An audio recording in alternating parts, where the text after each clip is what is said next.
Hello friends, எல்லோரும் எப்படி இருக்கீங்க? இன்றைக்கி நம்ம வீடியோவில் கேரட் அல்வா தான் செய்ய போகிறோம். நல்லா டேஸ்டியாக வீட்லேயே எல்லாருக்கும் ரொம்ப பிடிக்கக்கூடிய வகையில் கேரட் அல்வா எப்படி செய்கிறதுன்னு பார்க்கலாம். ஸ்டவ்வை பற்ற வச்சுக்கிட்டு ஸ்டவ் மேலே ஒரு குக்கர் வச்சுருக்கேன். குக்கர் நல்லா சூடு ஏறினதுக்கப்புறமா நெய் வந்து சேர்த்துக்க போகிறேன். 2 ஸ்பூன் நெய் சேர்த்துக்கிறேன்.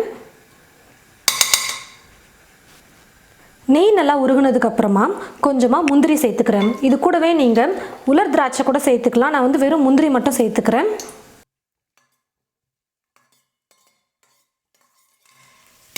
முந்திரி ஓரளவுக்கு பொன்னிறமாக வறுபட்டு வந்ததும் நம்ம எடுத்து ஒரு பிளேட்டில் வச்சிடலாம். முந்திரி மட்டும் தனியாக எடுத்துக்கிட்டால் போதும். இப்போ ஸ்டவ்வை லோ ஃப்ளேமில் வச்சுட்டு கேரட் சேர்த்துக்கலாம். கேரட்டை வந்து பார்த்தீங்கன்னா தண்ணியில் நல்லா கழுவிட்டு மேலே இருக்கிற தோலை சீவி எடுத்துட்டு இந்த மாதிரி காய் துருவுறதில் துருவி எடுத்து வச்சுருக்கேன். ரொம்ப பெருசாக துருவ வேணாம், கொஞ்சம் சின்னதாக இருக்கும் பார்த்தீங்களா துருவுறது, அந்த மாதிரி யூஸ் பண்ணி நீங்கள் சின்ன துருவி எடுத்துக்கோங்க. நான் வந்து 2 கப் அளவுக்கு கேரட் வந்து துருவி எடுத்து வச்சுருக்கேன். இப்போ இந்த கேரட்டை சேர்த்துக்கிறேன்.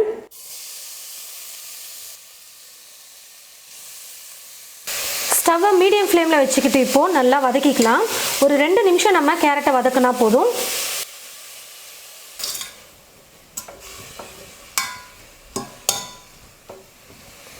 நெய்லேயே கேரட்டை 2 நிமிஷம் நல்லா வதக்கினதுக்கு அப்புறமா இது கூட பால் சேர்த்துக்கணும்.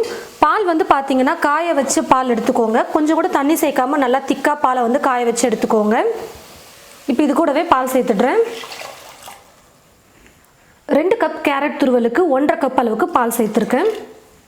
பால் சேர்த்து பால்லே நல்லா வேக வச்சு எடுக்கும்போது டேஸ்ட் வந்து பார்த்தீங்கன்னா அல்வாவோட டேஸ்ட் அவ்வளோ சூப்பராக இருக்கும். பால் சேர்த்துட்டு நல்லா கலந்து கொடுத்துட்டு நம்ம குக்கர் மூடி போட்டு மூடிடலாம். ஒரு 3-4 விசில் விட்டு எடுத்துக்கிட்டோம்னா கேரட் வந்து நல்லா வெந்து வந்துடும். உங்களுக்கு குக்கரில் செய்ய பிடிக்கல அப்படின்னா பரவாயில்ல, நீங்கள் ஒரு கடாயிலையோ இல்லை பாத்திரத்துலையோ போட்டு கூட நீங்கள் வேக வச்சுக்கலாம்.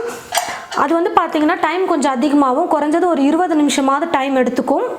கேரட் வந்து நல்லா வெந்து வரணும், அதனால் 20லேருந்து 30 நிமிஷம் கூட எடுத்துக்கலாம் மீடியம் ஃப்ளேமில் வச்சுட்டு குக் பண்ணும்பொழுது. அதே குக்கரில் வச்சு எடுத்துட்டோம்னா ஒரு 5 நிமிஷத்தில் விசில் வந்துடும். சீக்கிரமாக நம்ம வந்து அல்வா செஞ்சிடலாம். நான் வந்து இப்போ குக்கரில் தான் செய்ய போகிறேன். ஒரு 4 விசில் விட்டு எடுத்துக்க போகிறேன். கேரட் வந்து நல்லா வெந்து வரட்டும். 4 விசில் விட்டு எடுத்துக்கிட்டேன். குக்கர் விசில் வெயிட் குறைஞ்சிருச்சு. பாருங்கள் ஃப்ரெண்ட்ஸ், கேரட் வந்து நல்லா வெந்து வந்துருச்சு.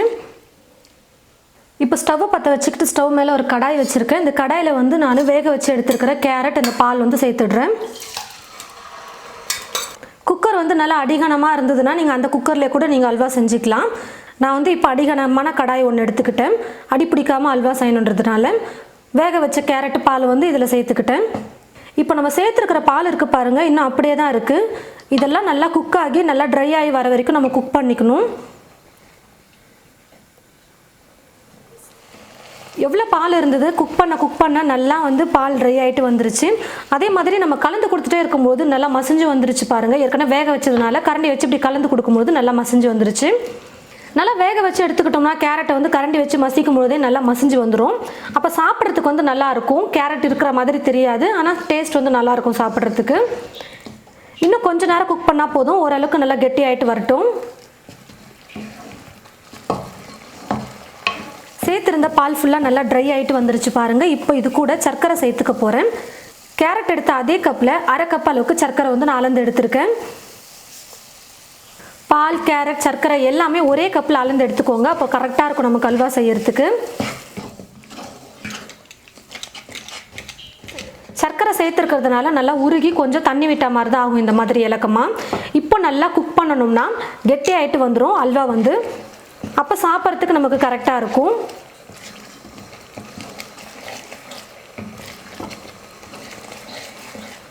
பாருங்கள் ஃப்ரெண்ட்ஸ், சர்க்கரை சேர்த்ததுக்கு அப்புறமா எவ்வளோ இலக்கமாக இருந்தது. இப்போ நல்லா குக் பண்ண நல்லா கெட்டி ஆகிட்டு வந்துருச்சு.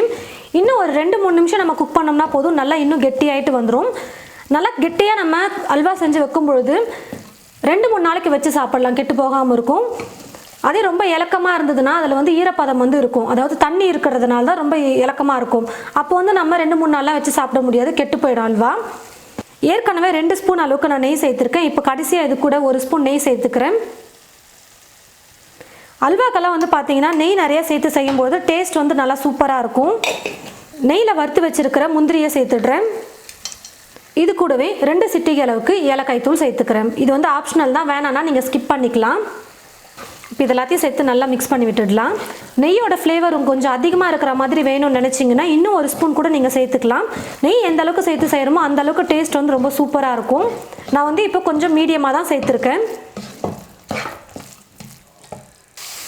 நெய் முந்திரியெல்லாம் சேர்த்ததுக்கப்புறமா ஸ்டவ்வை மீடியம் ஃப்ளேமில் வச்சுக்கிட்டு 2-3 நிமிஷத்துக்கு நல்லா நான் குக் பண்ணிக்கிட்டேன். இப்போ அல்வா வந்து ரெடி ஆகிடுச்சு. இவ்வளோ நல்லா சூப்பராக கெட்டியாக வந்துருச்சு பாருங்கள். இப்போ வந்து ஸ்டவ் ஆஃப் பண்ணிடுறேன் நான். நல்லா சுட சுடவும் நீங்கள் கப்பில் போட்டு சர்வ் பண்ணலாம். நல்லா சாப்பிட சூப்பராக இருக்கும். இல்லை ஆறுனதுக்கப்புறமும் நீங்கள் அல்வா வந்து கொடுக்கலாம். ரொம்ப டேஸ்ட்டாக சூப்பராக இருக்கும் சாப்பிட்றதுக்கு. பாருங்கள் ஃப்ரெண்ட்ஸ், கேரட் அல்வா வந்து நல்லா டேஸ்டியாக சூப்பராக ரெடி பண்ணிட்டோம். ரொம்ப ஈஸியாக டேஸ்டியாக கேரட் அல்வா வீட்லேயே நம்ம இனி ரெடி பண்ணிடலாம். நான் வந்து பார்த்தீங்கன்னா பால் கொஞ்சம் அதிகமாக சேர்த்து செஞ்சுருக்கேன். பால் கொஞ்சம் அதிகமாக சேர்த்து செய்யும்போது அந்த கேரட்டோடைய பச்சை மணம் போயிட்டு நல்லா டேஸ்ட்டாக இருக்கும் சாப்பிட்றதுக்கு. அதனால் பால் கொஞ்சம் எக்ஸ்ட்ரா சேர்த்துருக்கேன். உங்களுக்கு பாலோடைய அளவு கம்மியாக வேணும் அப்படின்னு நினச்சிங்கன்னா 1 கப் அளவுக்கு பால் சேர்த்துக்கோங்க, கரெக்டாக இருக்கும். அதுக்கப்புறம் ரொம்ப முக்கியமான டிப்ஸ் என்னென்னு பார்த்தீங்கன்னா, சர்க்கரை சேர்த்ததுக்கப்புறமா ரொம்ப நேரம் குக் பண்ணக்கூடாது. ரொம்ப நேரம் நம்ம குக் பண்ணும்பொழுது என்ன ஆகும்னு பார்த்தீங்கன்னா, சர்க்கரை உருகி அதுக்கப்புறமா சர்க்கரை வந்து சர்க்கரையாக திட்டு ஆகிற மாதிரி ஆகிடும். குக் பண்ண ரொம்ப நேரம் குக் பண்ணோம்னா. அதுக்கு தான் நம்ம பாலை வந்து நல்லா ட்ரை பண்ணிவிட்டு அதுக்கப்புறமா நம்ம சர்க்கரை சேர்க்கறது. ஒரு சிலர் வந்து பால் கொஞ்சம் இருக்கும்போதே நீங்கள் சர்க்கரை சேர்த்து பண்ணிட்டீங்கன்னா அதுக்கப்புறம் அல்வா வந்து கெட்டிப்படுறதுக்கு ரொம்ப நேரம் ஆகிடும். அதுக்கப்புறம் அல்வா வந்து பார்த்தீங்கன்னா ஒரு மாதிரி கல் மாதிரி ஆகிடும். சாப்பிட நல்லா இருக்காது. கொஞ்சம் டேஸ்ட் வந்து மாறிடும். இந்த ஒரு டிப்ஸை மட்டும் நீங்கள் கரெக்டாக ஃபாலோ பண்ணிக்கோங்க.